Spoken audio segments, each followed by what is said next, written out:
You're listening to Men of Abundance, episode 202, with Joe Martin.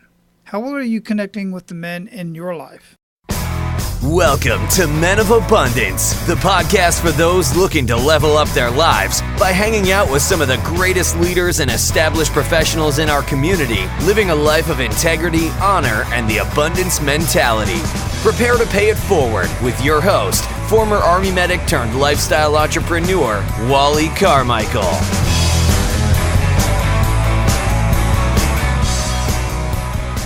What's up, Men of Abundance? I am Wally Carmichael, your founder and host of the Men of Abundance podcast. And as you can probably tell, I'm still missing a tooth. So I'm going to keep this a little bit short. It's funny. I don't mind it, but I don't know if how it's going to come off very well. The last episode wasn't too bad, but anyhow, I just want to get right into the show. I'm going to be getting my flipper tomorrow. That's going to give me a little bit of a tooth back, at least a temporary tooth until I get my implant put in. But that's going to take about 8 months. I don't know if you know how that process works, but goodness gracious, I had no idea. Anyhow, I'll get my flipper in tomorrow so I can talk right and won't look so much like a redneck, a toothless redneck. I'm stereotyping, but anyhow, it's a lot of fun. But listen, the conversation that we're having today about connecting, there's a lot of information. We don't just talk about connecting. We talk about a lot of other stuff. But I just think it's so important for you to connect with your kids, connect with your spouse, and just connect with men in your community so that we can be a much better community wherever it is that you live in the world. And that's the conversation that Joe and I have today. And speaking of connecting, as you know, it's amazing to be able to connect other men to Men of Abundance. Just the ability. Every time I have a conversation and people ask, what do you do? What I ask people, what do you do to contribute to humanity? And that kind of makes people kind of stop in their tracks like, I don't know, what do I do? Well, whatever it is you do is contributing to humanity as long as it's in a positive manner. But what I tell people is, I'm a podcast host and I'm a business and marketing strategist. I'm a retired Army medic. It depends on the conversation, who I'm talking to, and what conversation I really feel like getting into at that point in time.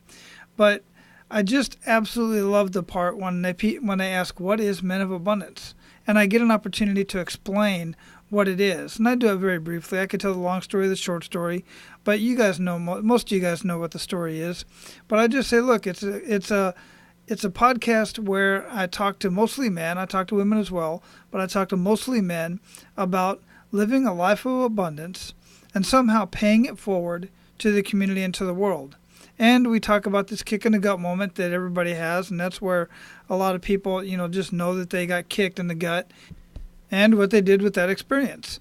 Sometimes I have that conversation.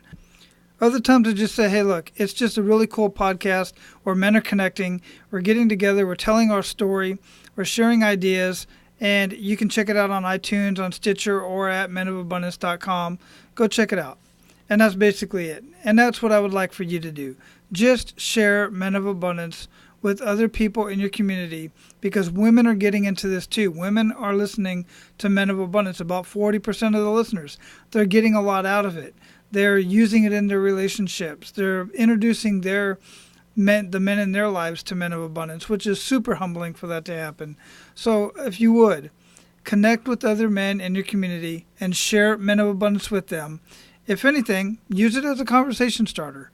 All right, so let me briefly introduce you to our featured guest today. Dr. Joe Martin is an award-winning international speaker, author, educator, and certified man builder. He's authored or co-authored 9 books, including Are You the Man?, 201 Lessons I Wish My Dad Would Have Taught Me, The Real Man Spiritual Leader Blueprint, and Gifts and Handkerchiefs, a lesson in servant leadership. Joe has spoken for more than 750 businesses,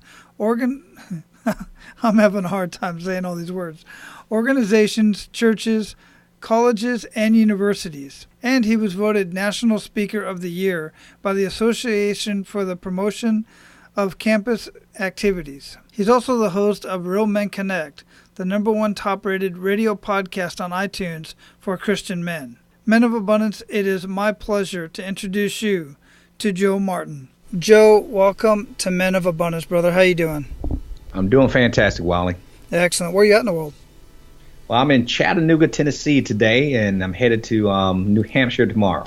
New Hampshire. And we were talking pre-show. You're going out there to speak in New Hampshire. What are you going to be speaking about? Well, I'm actually going to be speaking to an education audience. Typically, I speak to men's groups, and I go to a lot of large men's conferences, but this one is going to be a bunch of high school students from the state of New Hampshire, their state conference, and I've been speaking there for a few years, so I'm excited about returning there. So I'm going to talk to approximately about 500 high school juniors and seniors.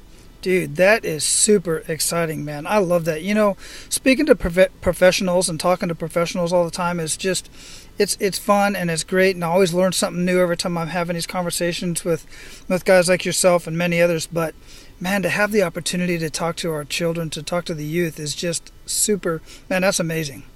And I thank you for it. I tell people all the time that working with youth, 'cause, my background is in education, and so I've been around kids for the last 2.5 decades. But I tell you, if anything about working with youth, it lets you know if you're any good. I tell you that. They do not hide their emotions, man. Man, ain't that the truth? That is so true, man. And it's always, that people always say it's hard to talk to your peers, but yeah, it's got to be harder to stand in front of a group of Boy Scouts and high school students, man, because they really will let you know if you're any good. That's awesome. In this day and age too, with so many things competing for their attention, and so you have to be really on point and know how to connect with them immediately, or they'll zone out and tune out on you quickly. Yeah, absolutely. That's a whole other conversation right there in itself too, because yeah, you're right. I mean, everything has got their attention. From their biggest thing is video, and it's super entertaining. They're used to being entertained all day, Right. every day. So Right. you better bring it. Yeah, so that's awesome, man. So before we get too much into our conversation, I like to start out with an attitude of gratitude. What do you have to be grateful for today, Joe? Wow, I tell people the biggest thing that I'm grateful for typically is the fact that I get to get up every morning without an alarm clock to do what I love to do and get paid for it. So I don't think there's anything bigger blessing than that than doing God's work and you're actually getting paid to do it. And you just stop and pause sometimes. I can't believe people pay me to do this. I would do this free.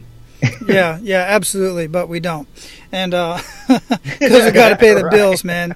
It's funny you say that, because I was literally just having a conversation with a guy on Facebook messaging, and we've been talking for a little while, and he asked me what I do, and I gave him my spiel of a lot of the stuff that I'm involved in and things I do, and his exact comment was, "Well, you're like Jesus," and I don't like that comment. And I told him so, and I said, "Look, I don't play around with that comment right there, because and he said, lighten up a little bit." I said, yeah, there's a time to lighten up and there's a time not to, but it is God's work, and I just don't like to be compared with Jesus at all in any way, shape, or form. It's just not cool. But for me, this is my personal belief anyway, but it is God's work, and everything is God's work.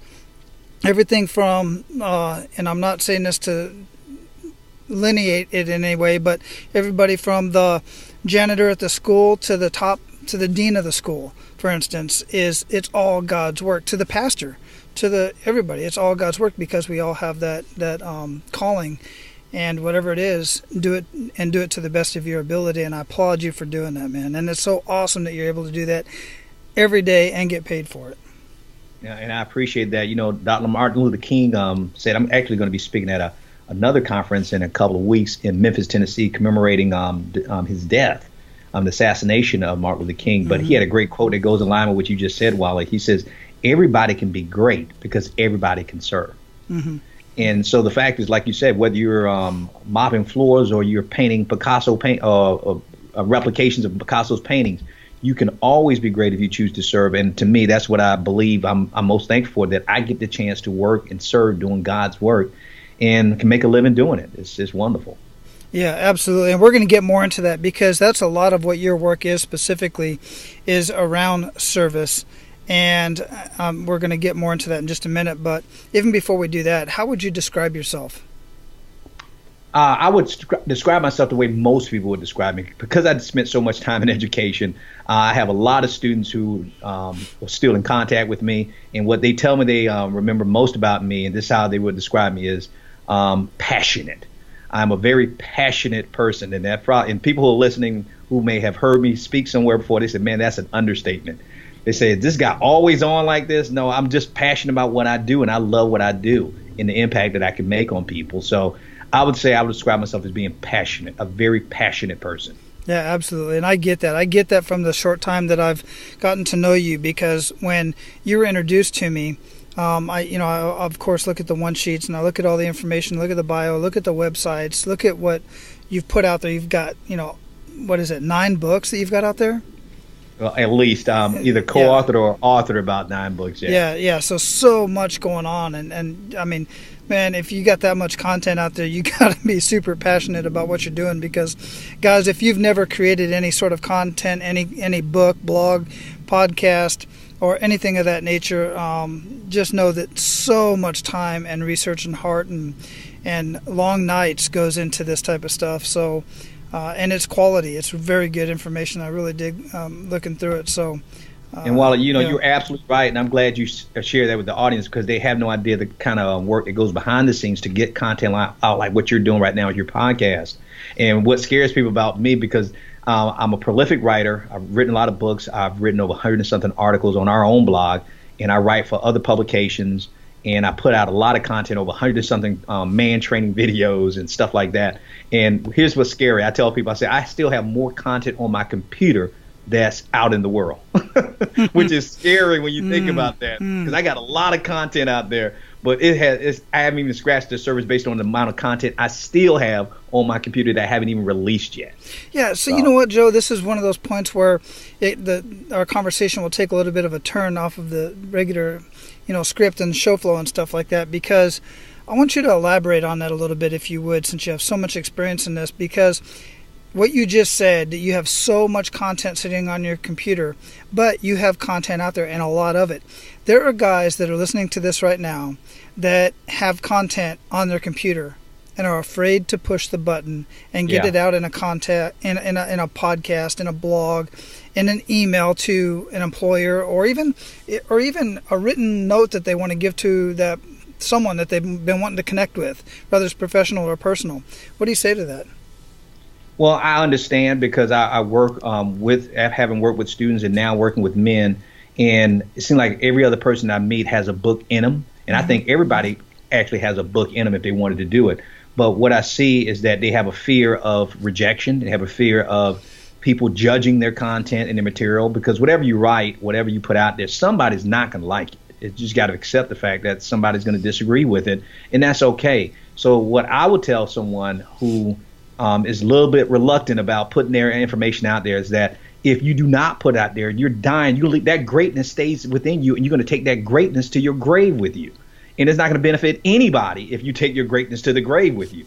So my thing is just put it out there, because no matter, even if you get people who don't like it, there's always going to be somebody who does like it, and it really makes an impact on their life. And you know this, Wally, because I'm sure you get emails and people sending you stuff about things they've heard that you've done, and you say, wow, they like that? That really made an impact, because it shocks us, because we're thinking, okay, we want to get it out there, but that self-consciousness, that doubt kind of seeps in and says, well, is this really impactful? Is it really going to make a difference? And it seems like there's always a person who will email you, text you, call you, and say, thank you for putting that out there. So my message to them is, do not take your greatness to the grave with you. Yeah, absolutely. You have the curse of knowledge, guys. You have knowledge that other people are seeking, that other people want, and you don't even realize it. And the other part of what Joe just said that I'll elaborate on is that not only should you create, he said you might be worried about what other people are not going to like what you put out there. Here's the thing. You want to put stuff out there that other people are not going to like. Right? Because if you're putting stuff out there that everybody likes, nobody's going to read it. It's just not. And as I go back to the old Eminem thing, there's people that don't like him, that talk about him, that propel his career. quite frankly, because they give them free publicity. I'm not saying you're looking for the free publicity, but you have to talk to a specific audience. And in order to talk to a specific audience, there's another group of people who are not going to like what you have to talk about. And that's going to benefit you as well. So don't worry about that. The fact of the matter is people are not going to like what you put out. But there's a large group of people out there who are seeking and looking for and waiting for what you have to share. And Wally, what I tell my college students when I used to be a professor, I always tell them, I said, some people are going to like you, some people are not going to like you. I said, but here's the thing, they're going to always talk about you. At least give them something to talk about. So give them something out there so they will talk about. So at least you're in the discussion. So give them something to talk about. Yeah, exactly. And especially if you're out there doing something that you're trying to, you've got a message to share, whether you're trying to make money with the message eventually or not. You've got a message in you. You've got a book in you. Get the information out there. If anything, write your book.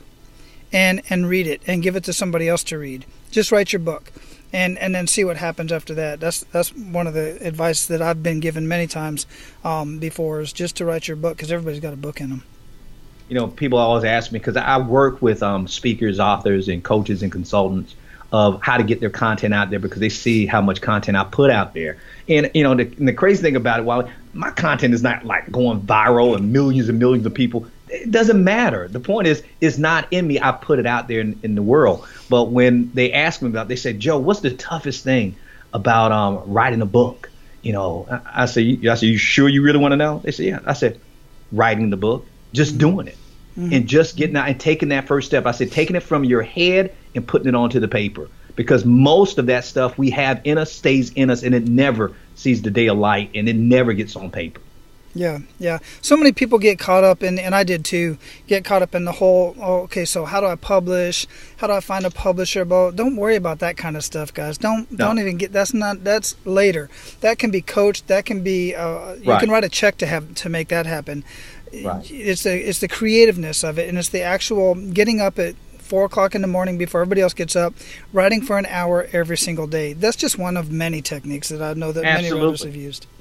Absolutely. And I'll share this with you too, Wally, that I've done several books. I tell you, I've lost count. And none of my books have made it to a bestseller list or anything like that. But I love getting my content out. And I say the book I wrote the fastest, I think I wrote that book in 2.5 weeks.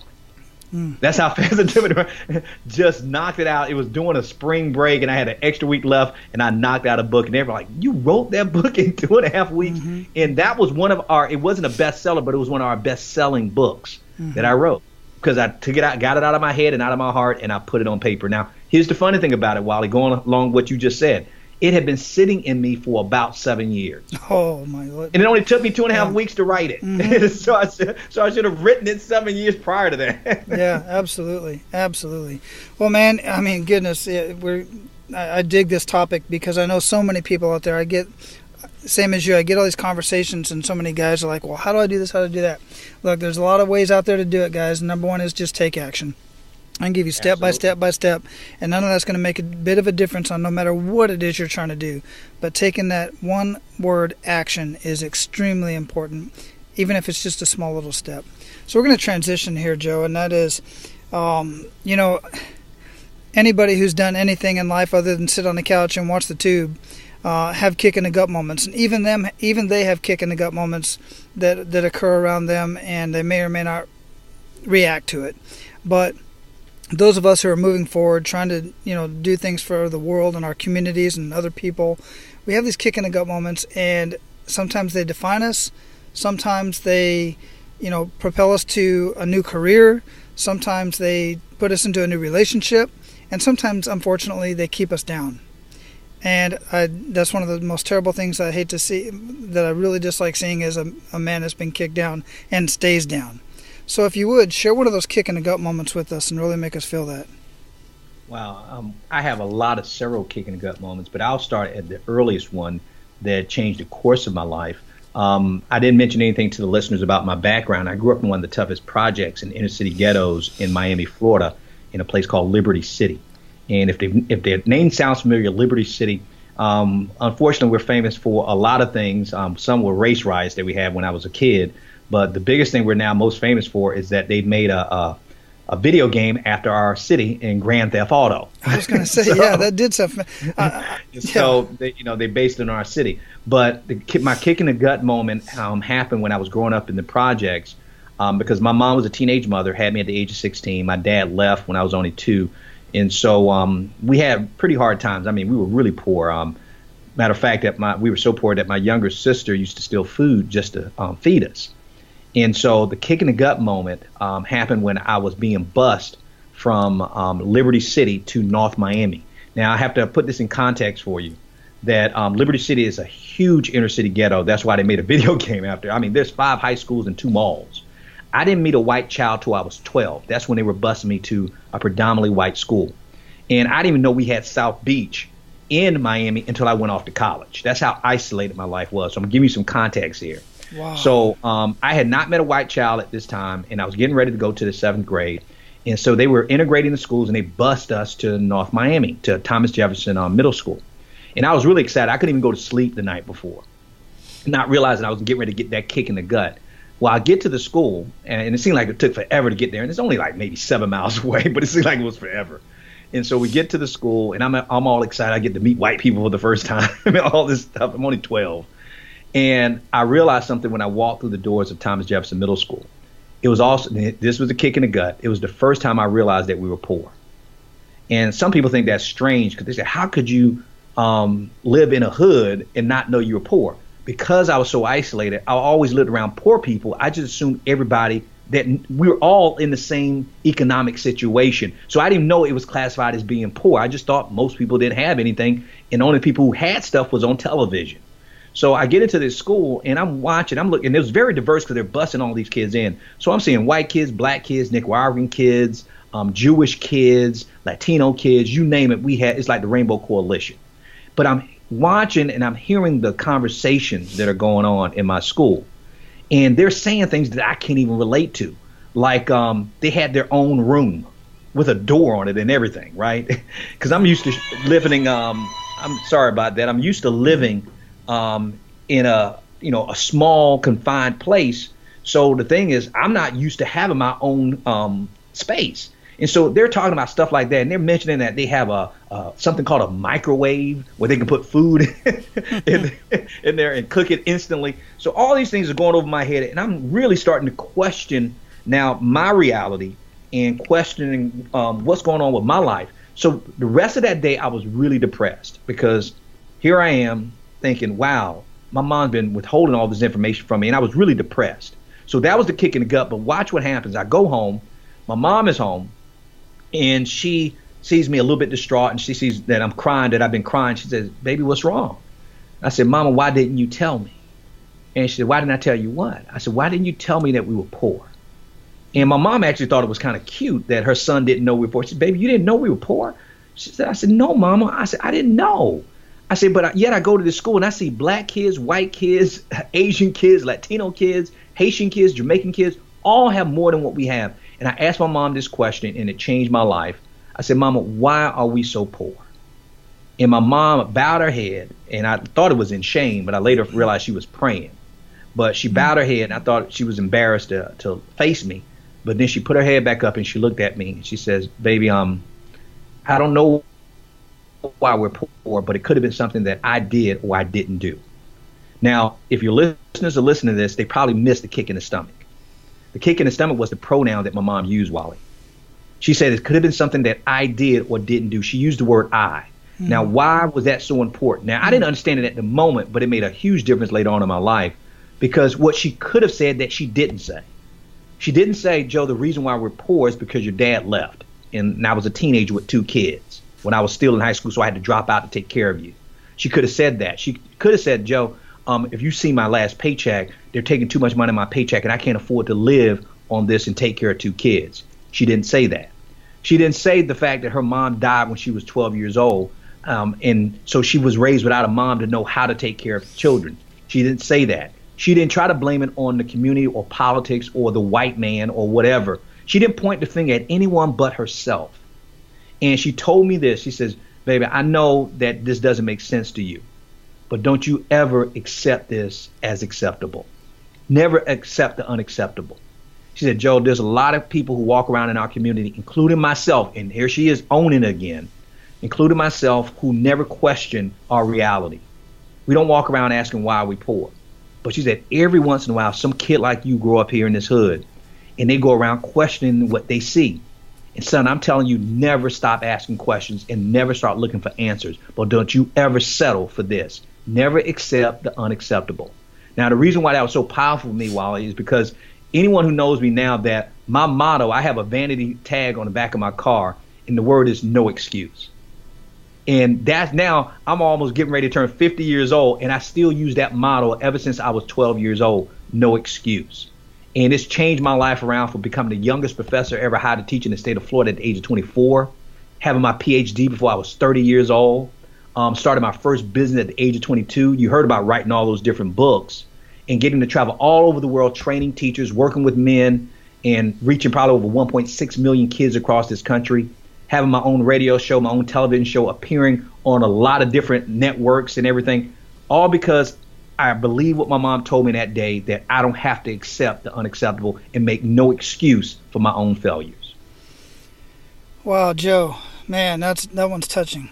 That one's touching. Seriously, that's amazing. Your mom's an amazing person for sure. Huge message there, guys. I don't have to elaborate on that at all. You get it. I know you do.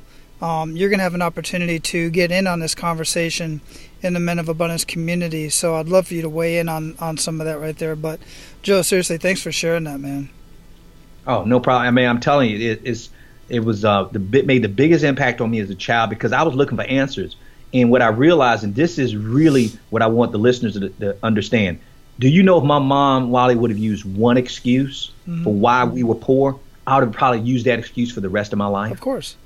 And it would have held me back for the rest of my life. But because she said it, and I was 12 years old and young enough to believe that what my mom's saying is the truth, she told me never make excuses. Now, here's the funny thing about it, Wally. My mom made many excuses before that moment.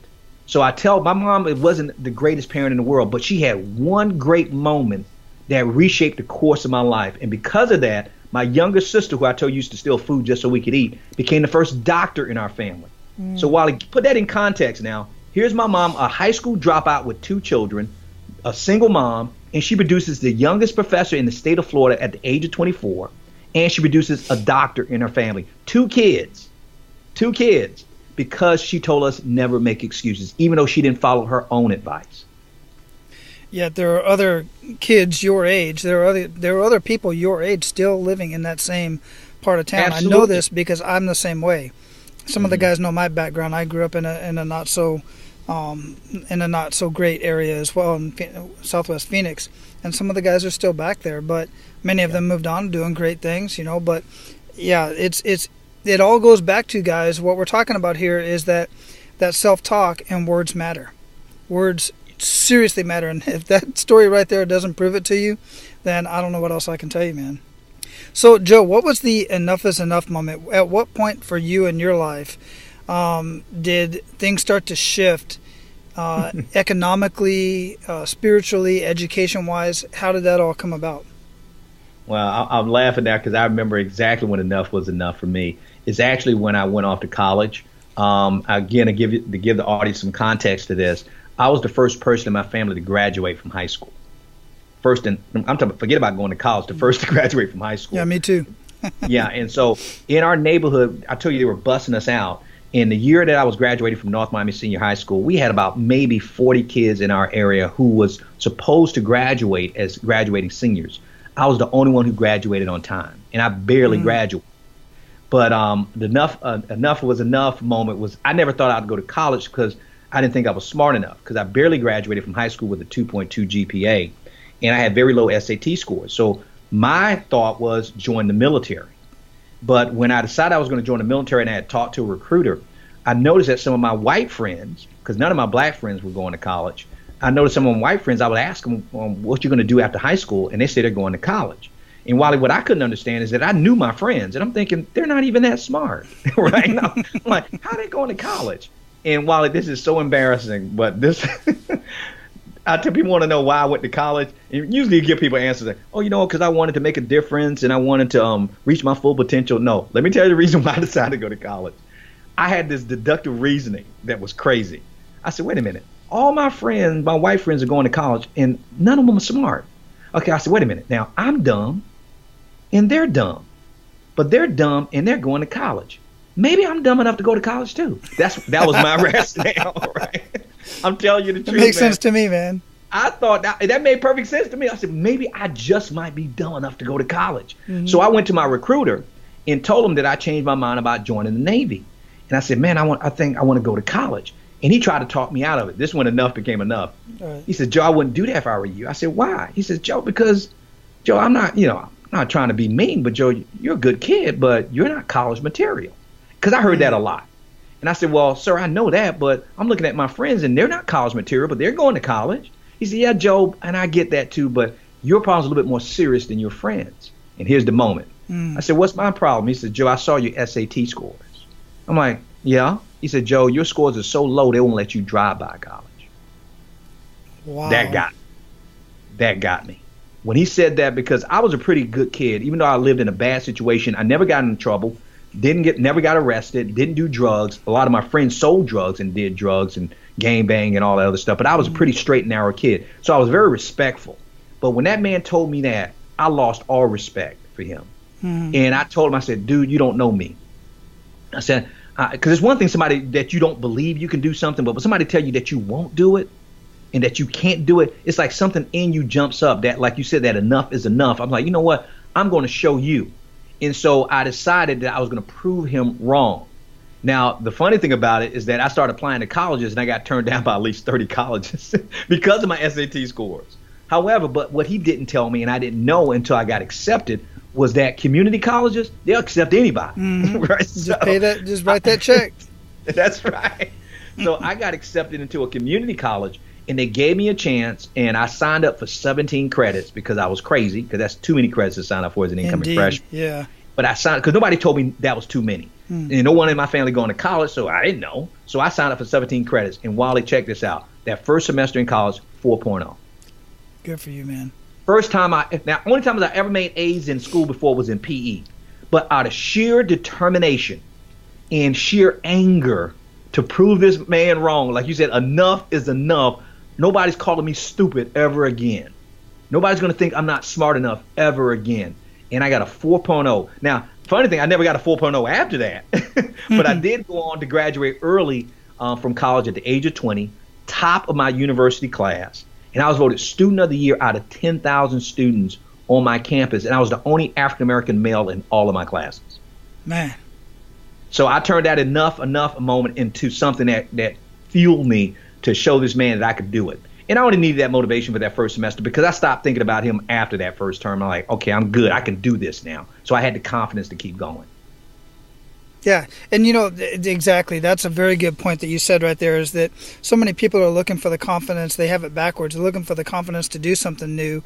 But once you get into it and start realizing that you can get good at it, then the confidence comes. Exactly. That's another whole different conversation that I love. I'm glad. I just wanted to point that out, guys, because you got to take that action again. Action is what is the cure for fear, and from action is when you gain the confidence. But right. The 30 declines to colleges could have stopped you right there. It would have stopped most people. 5 would have stopped most people. Yeah. But that just shows the person that you are and the dedication that you had, and your enough is enough, and basically, using that energy and showing the guy and everybody else for that matter, because I'm sure there were others that told you similar stories about yourself. And guys, as soon as you believe somebody else's opinion of you, you've lost right off the bat. Man, that's amazing. Absolutely amazing. And again, thanks for sharing that, man. So let's get into a little bit about what you got going on now, because I'm reading this, so many things that you've got going on, but we can't touch on everything. But I love this idea, Gifts and Handkerchiefs, a lesson in servant leadership. Where did that come from? Where did that title come from? And how does that all come about? And we're also going to get into, of course, Real Men Connect, because I 100% agree. Well, the Gifts and Handkerchief idea came, and I decided to put that into a book. is because I used to do this illustration. It actually came from the Bible. But people don't recognize it when I tell the story until I get to the end of the story. And they say, oh, that's right. It was what Jesus did with the disciples. It was basically, it was inspired because Jesus said the greatest among you must be the least among you, but be your greatest servant. And so he said he came to serve, not to be served. And so most of us want to be leaders. Most of us want to be in charge. Most of us want to be the person at the top of the totem pole, but not realizing that with that comes the responsibility that you must be a servant. And so with gifts and handkerchiefs, I did this illustration and I used a handkerchief as the metaphor. And I said the handkerchief represents your unique talent, skills, gifts, and abilities. So if you can imagine a small square handkerchief that you may put in your pocket square or that kind of thing. And I illustrate it, Wally, when I'm actually speaking. So it's very dramatic when I'm doing it. And it's very funny because I take them through the scenarios of what we do with our handkerchief when we're born. We get it, and then we try to learn, like you said, from other people's opinions of us, watching the media, looking around us and say, okay, what should I do with this handkerchief? And I say we all have some choices. Some of us blow our nose in it, which I tell people, if you're doing that, these are people who are abusing their handkerchief, because what you're doing is if you blow your nose and if I blow my nose in my handkerchief, Wally, you do not want me bringing this handkerchief around you. I said, hey, you want to borrow this, Wally? He said, no, John, I saw what you just did with that. And I said, these are the people with stinking attitudes. So if you see people with bad attitudes, it doesn't mean they're not gifted, Wally. It just means that they've been blowing their nose in their handkerchief. Understand? Yeah, absolutely. And so it works a lot easier when you see me doing this. It makes perfect sense. And then I said, well, some people have bad attitudes. Some people do that. And some people choose not to have bad attitudes, but they'll take their handkerchief and follow me on this, Wally. They will put it over their eyes like a blindfold. Mm-hmm. And when I say they do it as a blindfold, these are the people who underestimate their potential and their ability. Oh, Wally, I could never write a book. Oh, Wally, I could never do a podcast like you're doing. Oh, no, I don't have good enough communication skills. I'm not smart enough. These are all the excuses they use because they can't see, because they have a blindfold on. They can't see how gifted and talented they really are. Follow me so far? Absolutely. And now take that same handkerchief, if you're not blowing your nose in it with a bad attitude, or you're not putting yourself down because you don't think you're good enough. Joe Martin, I'm not smart enough to go to college. That was a blindfold moment. Some people will put it, and if you can imagine this, remember the old Western days when they used to rob banks and they put the handkerchief over their nose and their mouth and wrap it around the back of the head? Yeah, perfect I call disguise. That the bandit. Right? I said some people would choose to use their gifts and their talents to rob others of theirs. And if you can follow me on this, just think of the average person who goes to work every day, and if they don't like their job, do you realize they're wearing that handkerchief as a bandit because they go there and they got their, as if you can imagine somebody pointing a pretend gun, give me my paycheck. Yeah. Give me my office. Give me a new office. Give me time off. They're demanding. And I said, why do we call them bandits? What do you call people who want stuff without paying for it? Thieves. Mm-hmm. And so some people wear their handkerchief that way. Now, unfortunately, we have people who may not do that, but we know a lot of people who do this, Wally. They put it underneath their chin as a bib. So imagine that. And they feel like they're entitled to everything. Do you know people like that? Oh, yeah. Give me, give me, give me. See, you know what? I would be a better father if I had a better wife. You know what? I would be a better parent if you gave me better kids. You know, I would be a better employee if you gave me a better boss. They put the condition, I would be if. So they're waiting for somebody to change something before they make a change. And so I call those people the entitlement people. They wear it as a bib. But then I do the dramatic illustration of taking that same handkerchief. I said it wasn't meant to blow your nose with it. It wasn't meant to wear as a blindfold. It wasn't meant to wear around your face as a mask to rob people. And it wasn't meant to wear as a bib. It was meant to go over your forearm. If you can imagine Wally putting your forearm out and like a waiter in a maitre d'.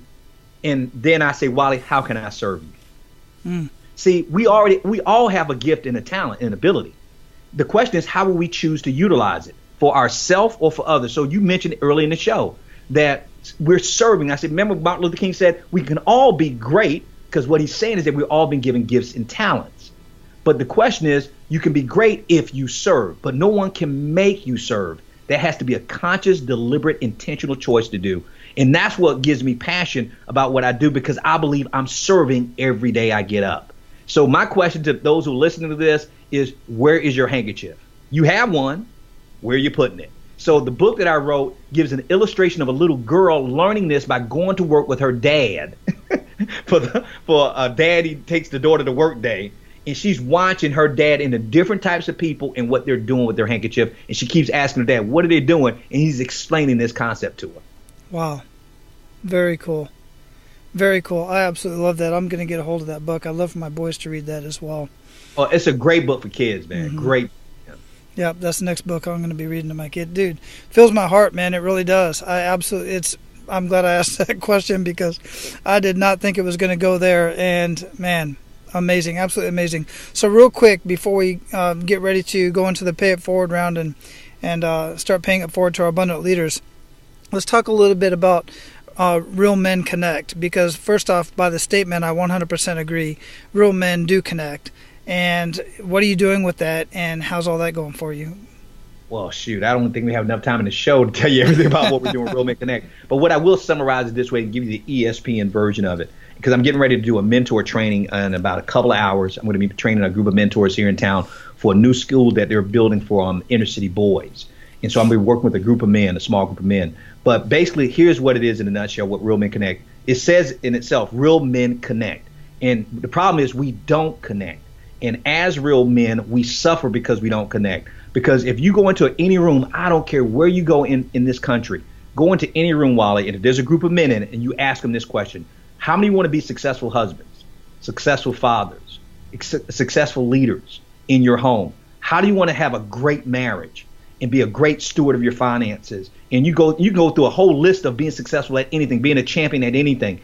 100% of men, I've never seen an exception to this, 100% of men will raise their hand and say, yes, Wally, I want to be that. I want to be a successful husband, father. I want a great marriage. I want to have a great life. And then here's the question I ask right after that. 100%. Okay, by a show of hands, how many men in the audience that you had a man in your home who modeled that for you? Crickets. Right. And typically now you're talking about I've been to every state at least twice, 4 different countries, and I've done that experiment. And Wally, you ready? This is sad. When I've done that and did that straw poll, do you know less than 10% of men raise their hand? Mm-hmm. That's why we launched Real Men Connect. Because real men have not had the connection with men who are older than them, fathers in them. Because I told you, my father abandoned me when I was a kid. So most men did not have that role model, that mentor, that coach to show them how to be a man. Mm-hmm.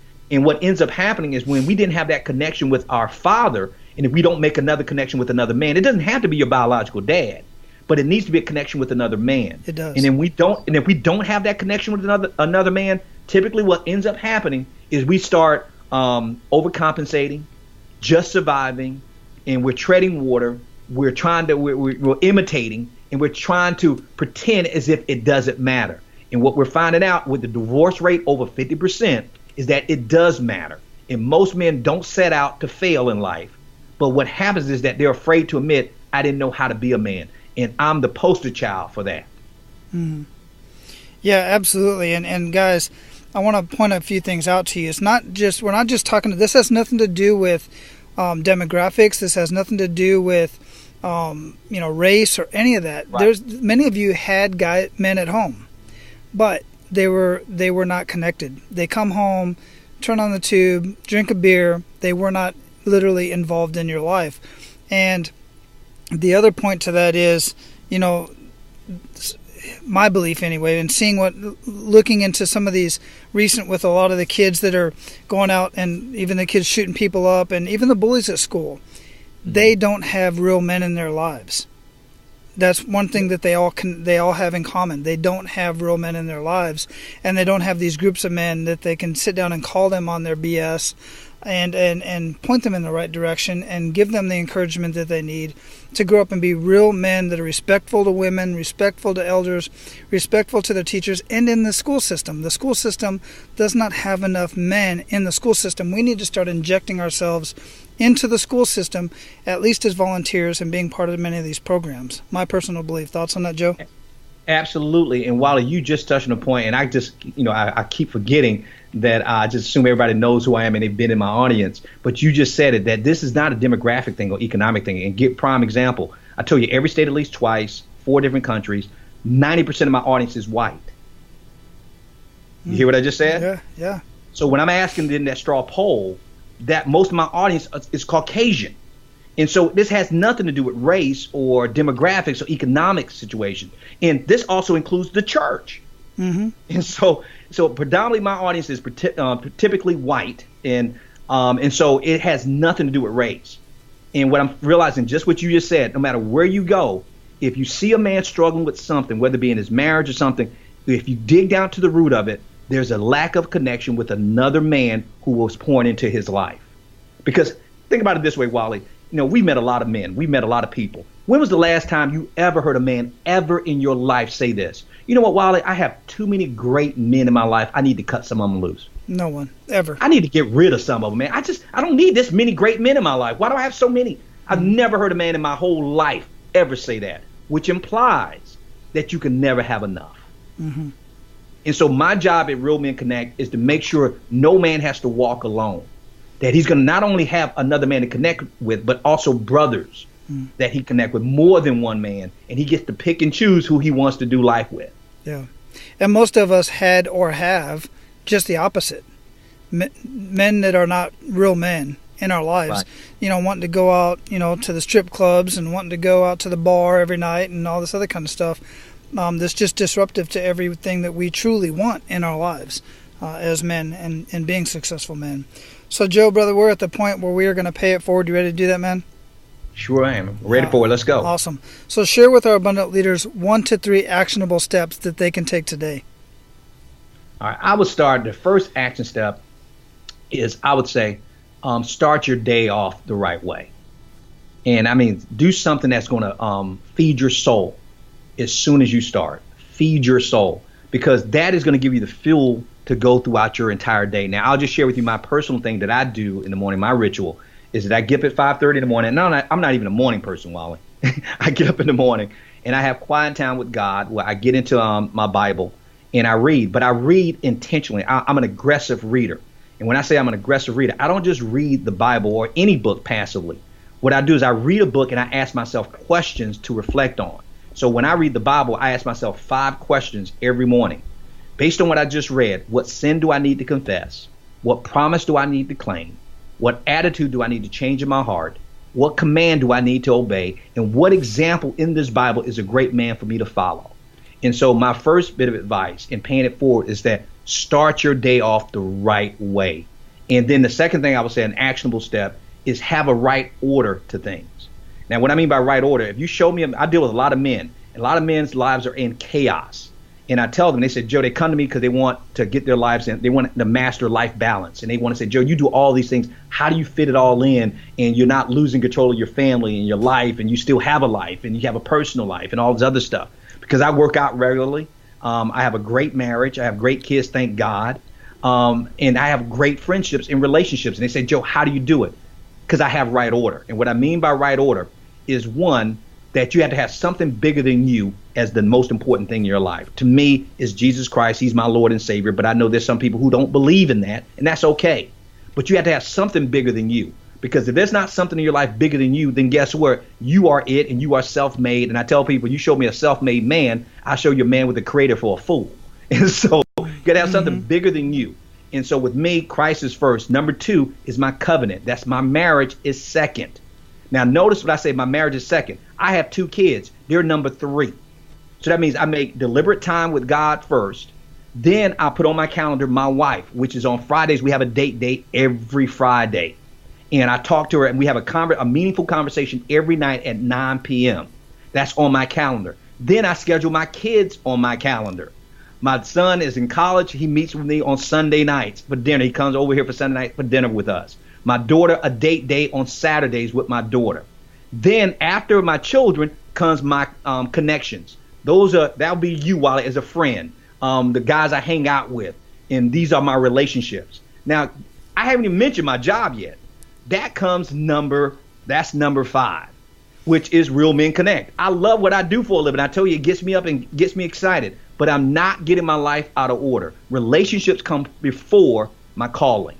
And you know what's great about it, Wally, is that when I have that stuff in order, guess what? My job goes a lot easier. Mm-hmm. And here's the third thing that I would say is an actionable step, and we already mentioned it before, is to adopt your own, I'll call it your own anchor, or your own, your own motto for living. You heard mine earlier, no excuse. That's what people know me for. When people see you, there should be a phrase they know you for. You asked me, how would they describe me? It's passionate. What is the motto that Joe Martin lives by? No excuses. Everybody has to have something that they live by. I'll tell you, my wife is, she owns a fitness business. We run a fitness studio. And my wife's motto is that she's known for is nickel and dimes. And people say, what does nickel and dimes mean? She believes that the little things matter. So if you be faithful in the little things, the big things will take care of themselves. So she always says nickel and dimes, nickel and dimes. With me, no excuses. So get your own motto and live by that. That's how I would pay it forward. Wonderful. Absolutely amazing. You mentioned a few of your habits already, but what other habits make the biggest impact in your life, Joe? I would say it's a quote that I give to my students on the last day of class. This one I was teaching full time. And I would give them a quote of the day every day in class. But the last quote of the day, they all would be on the edge of their seats because they're thinking, if this dude's been giving us quotes every day, he must be saving the best for last. And they're absolutely right. So this, I would say, make the biggest difference in my life and probably will be put on my tombstone under no excuse. And this is my mom. I actually stole this from Napoleon Hill. He said, if you want to be successful at anything, it is very easy. Watch what most people would do in a given situation and do the total opposite. I love that. Molly, I love it. I do too. Watch what most people would do in a given situation and go in the opposite direction. Yeah. and people say, and I tell them it's kind of scary because 9 times out of 10 you're going to be more successful than the average person. And one of my students asked me one day, he said, well, Professor Martin, what about that 10th time? I said, well, you're going to prison, but it's worth the risk. Now, I like my 90% chance of success. Yeah. Absolutely. I dig that, man. So what are you reading or listening to that you would recommend to our abundant leaders and why? Well, the book that I'm reading right now, I would recommend it. I don't know if they actually would read it. And it's called Humility.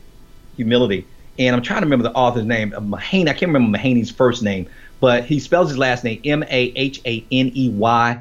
And it's about true greatness. Humility, and the subtitle is True Greatness.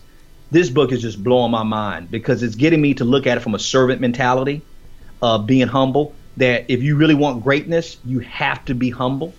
And no one who ever achieved greatness is ever going to be a person who is going to be looking down on people. And I say I would recommend it, but I don't know if they want to read it because it's not going to give you how to become, make $1 million or how to start a business. It's going to teach you about looking at your attitude and your posture and how you respond to people. And so that's a book that I'm actually reading it twice now. That's how good it is. Yeah, I dig that. Those are the type of books I like to get into. Joe, what do you feel holds most people back from living a life of true abundance? I think you said it earlier. They let other people define who they are. They define themselves by other people's opinions, by what they do as opposed to who they are. And I would use me as a personal example. That when people always ask me when I'm on a plane, and I'll be on a plane tomorrow, they'll ask me, what do I do? And so they're defining me based on my profession. But that's not who I am. I'm not what I do for a living. I'm who I am, defined about who created me. And so my identity is found in what God calls me. So I think what's holding people back is that they let others define them. They let their friends define them. They let other people's opinions define them. They even let their professions and their bank accounts, in their homes and their possessions and all this other stuff define who they are. That's not who you are. And so I think that's what holds people back. Absolutely. Excellent answer. So what does living a life of abundance mean to you, Joe? It goes back to what I said about what I'm grateful for.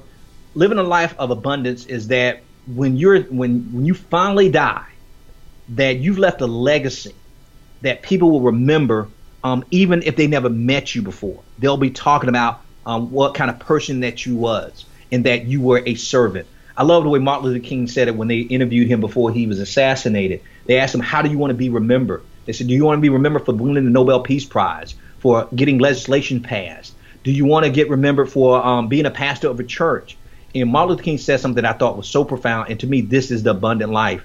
He says that, no, when I die, I only want them to put on my tombstone, he helped somebody. And that, talking about the understatement of the of the century. You think? Yeah. And so that's what, to me, that's true abundance, when you have lived your life in such a way that when people hear about you, they say he helped somebody. Think about this. We think of the top of any profession. We think, let's look at Michael Jordan as being the top of his profession. My thing is, what will they remember most about Michael Jordan? The fact that they said that he was the greatest basketball player on the planet. I don't want to be remembered for that. I don't want to be remembered for what I did. I want to be remembered for what I did for other people. Does that make sense, Wally? Yeah, absolutely. It does to me. And so I want to be that. So I'm sure if you interview Michael, he will tell you, I don't want to be remembered for being the greatest basketball player on the planet. Because that was great for you. But what did it do for other people? Now, I may have inspired them to become basketball players, but I'm 5 foot nothing and 100 and nothing. Mm-hmm. But I want, and last time I checked, even Martin Luther King was under 6 feet tall. But I want to be remembered for what I did for other people. To me, that's the abundant life, leaving a legacy. Yeah, absolutely. And that's the difference in moving from success to significance and what I refer to as living an abundant lifestyle and living a life of abundance. Absolutely. Great answer. So what did we not talk about that you want to ensure that our abundant leaders get out of our conversation today, Joe? How to contact me. Excellent. Share it. Because that was the next question. Yeah, because I would say that because I work with a lot of people and I make myself highly accessible, even though people think, am I abusing this time? No, I have a framework that I work in. But I'm highly responsive to people who are reaching out to me because, remember, I run an organization called Real Men Connect. So what kind of man would I be if I didn't connect with you? So we're easy. It's easy to reach out to me and connect with me. All I have to do is go to realmenconnect.com, and all of my contact information from social media and everything is through that. And any link you click on that says how to contact me, I will personally respond back to you. So go to realmenconnect.com. Yeah, and guys, this website, realmenconnect.com. Absolutely beautiful website, easy to navigate. You get to see Joe. He's an amazing looking dude, for sure. and until you told me you was almost 50, you're right there with, I'll be 49 this year in May. You definitely look younger than I do, and that's that blessing of the dark skin, man. I just got to say that's been working in education for years. If you're around enough young people long enough, you start looking like this. Is that what it is? Damn, I'm in the wrong profession. That's what I need to do then. Yeah, hey, and the melatonin doesn't hurt either, though. The melatonin doesn't hurt. No, I'm telling you, man, because everybody, I've met guys that are 60, and I'm like, wait a minute, you don't look a day over 40, man. What the hell? Hey, come on. I've been robbed. Anyway, man, I love it. I love it. Great website, great stuff, lots of information. All your books are up there, videos. I'm going to watch this one, wife, children, colleagues. Great stuff. I just eat this stuff up, man. But guys, go check it out. realmenconnect.com. Get connected with Joe. Look, guys, absolutely. Whether you connect with Joe, you connect with me, get into some sort of a mastermind group, get into some sort of group in your church, get into a group in your community. And if there's not one out there, guys, create one. It's not that difficult. Get with me, get with Joe. We'll tell you how to do it. It's easy. And it's so needed. We need this in our community so bad right now. I'm pleading with you, get involved in your community and get out there and connect with other guys. Joe, this has been an amazing conversation, as I knew it would be, brother, and I just want you to go out there, live your life of abundance, and keep paying it forward, man. Thank you, Wally. Thanks for having me on the show. I appreciate it, brother. My pleasure. Aloha. Man, that was a fun conversation. I hope you really enjoyed that, and I truly hope that you're comfortable in sharing Men of Abundance, specifically this episode, with other men in your community and the men that you come in contact with on a daily basis. Now, go out and live your life of abundance and make sure to pay it forward. That's all for today, Abundance Leaders. For more about our guests and the powerful information we shared with you today, be sure to sign up for our mailing list at menofabundance.com. We appreciate your time and look forward to hanging out with you on our next episode. So until then, be sure to pay it forward and live your life of abundance.